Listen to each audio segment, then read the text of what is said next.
Good day everyone, I am Bernadette Willie Gracia Calin, first year student of Bachelor of Science in Psychology 1A.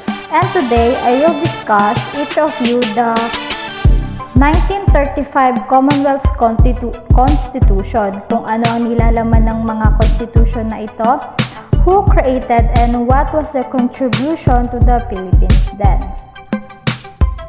It is worth mentioning that after the Treaty of Paris, the Philippines was a subject to the power of the United States of America, effectively the new colonizer from 1898 to 1937. The Philippines placed under a military government unit, a civil government will be put into place. So we have two acts of the United States Congress were passed that may be considered to have qualities of constitutional. So the first act is the Philippine Organic Act. Philippine Organic Act Law 1932. So the act specified that legislative power will be vested in a bicameral legislature composed of the Philippine Commission as the upper house and the Philippine Assembly as the lower house. So, tinutukoy ng batas na ang kapangyarihang pambatasan na ibibigay sa isang bicameral legislature na binubuo ng Komisyon ng Pilipinas bilang mataas na kapulungan at ang Philippine Assembly bilang mababang kapulungan naman.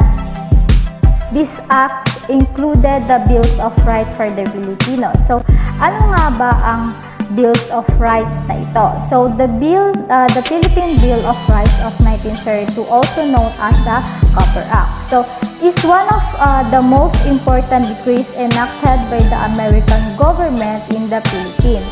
This law contains two important provisions that strengthen both the civil and the human rights of the Filipino people and bestow on them the privilege of legislation.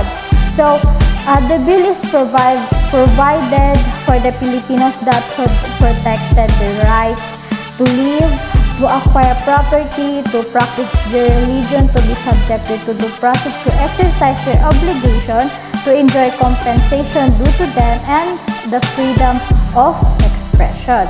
So, ang Philippine Bill of Rights nagpro-provide sa mga Pilipino upang ipaglaban at maprotektahan ang kanilang karapatan regarding sa pamumuhay nila, makuha ang ari-arian na kanilang pag-aari, magawa ang kasanayan nila sa kanilang rehiyon, magawa ng matiwasay ang kanilang obligasyon, and then maging masaya sa resulta ng kanilang pagod na nilaan sa isang trabaho, at panghuli naman ay magkaroon sila ng oportunidad na mailabas ang kanilang saloobin o opinyon tungkol sa isang kaganapan. Dahil sa nilalaman ng aksyon na ito, ang mga Pilipino ay nakipag-isa or sinuportahan nila ng sobra ang bill na ito. Matapos na ito ay maaprubahan, talagang naging isang magandang memorya iyon sa mga Pilipino dahil bukod sa nailaban ang kanilang isyo tungkol sa kalayaan, naging mas maunlad din ang uri ng edukasyon na tinatamasa ng bawat Pilipino. And then, who is the author of the Philippine Rights of 1932? So, ang author nito ay si Henry Allen Cooper, a US representative from Wisconsin, born in September 1850, Spring Fire, Wisconsin, United States. Reader of Rizal poem, Mi Ultimos Adios, Cooper provided key support for 1910 bill authorization construction of Lincoln Memorial.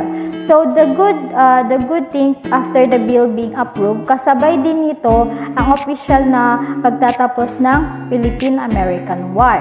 So the second is the Philippine Autonomy Act of 1916, so referred as John's Law, which modified the structure of the Philippine government through removal of the Philippine Commission, replacing it with Senate that served as upper house and its member. Elected by the Filipino voters. So, the first truly elected national legislature.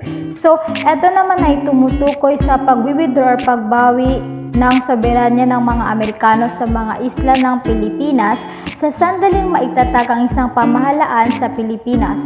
Dahil ito ay nakuha ng mga Amerikano nakuha ng mga Amerikano ang Pilipinas sa taong 1898. So the John's Law of 1916, an act declare or grant of independence will come only as soon as a stable government can be established. So, ang pinapangako ng batas na ito ay ganap na kalayaan ay nakatagda ng landas para sa hinaharap sa patakaran ng Amerika sa mga isla. Kapag natupad na raw ang mga batas na iyon, sila ay magkakaroon ng ultimate freedom sa mga umaangkin ng Amerikanong isla. The law replaced the Philippine Organic Law of 1902 and act as a constitutional of the Philippines from its validation until 1934. So it is signed by an elected Filipino President Woodrow Wilson on August 26, 1960, and William Atkinson Jones, Chairman of the House Committee on Isulan Affairs from 1911 to 1918. So he is the best remembered as the House sponsor of the Philippine Autonomy Act or the Jones Act Law of 1916. Ito ang gumawa or author ng Jones Law. Halata naman dahil ang law na ito ay sunod sa kanilang mga apelyido. So paglipas ng mga taon, mayroon na namang dalawang batas na isinasagawa ay pinapatupad. In 1932, there are act named Harry Hawes Cutting Act, Harry Hawes Cutting Act of 1932, promises of granting Filipinos independence. Also, with the effort of the Filipino Independence Mission led by Sergio Osmeña and Manuel Rojas, the United States Congress passed the Harry Hawes Cutting Act. Kung ang Jones Act ay para sa kalayaan ng isla mula sa Amerikano, itong Harry Hawes Cutting naman ay to gain independence from the United States. So, ang bill na ito ay hindi sinang-ayunan ni President Manuel L. Quezon and the Philippine Senate due to its objectable future. They also believe that the act did not truly grant the Philippines independence. So, ang batas na iyon ay hindi sinang-ayunan ng Senate ng Philippines na tsaka ni Manuel L. Quezon kasi nga due to meron doong nakasaad na hindi naman karapat-dapat na nakalagay sa batas na yun at naniniwala rin sila na hindi talaga kumbaga hindi maipapatupad maipapatupad yung batas na yun or hindi magbibigay ng totoong kalayaan ang Pilipinas sa hindi makakapagbigay ng totoong kalayaan ang batas na yun sa Pilipinas. So, another act or law made is 1934, the Tidings-McDuffie Act, also known as the Independence Act. So, provide authority and define mechanism for the establishment of a formal constitution by a constitutional convention. So, ang purpose naman ng batas na ito ay upang ibigay ang ganap na kalayaan ng mga isla ng Pilipinas. At sa paglaan para sa pagpapatibay ng isang constitution and isang form ng government for the Philippine Islands and for the other purposes. So, the law was authored by 73 United States Congress by Senator Millard E.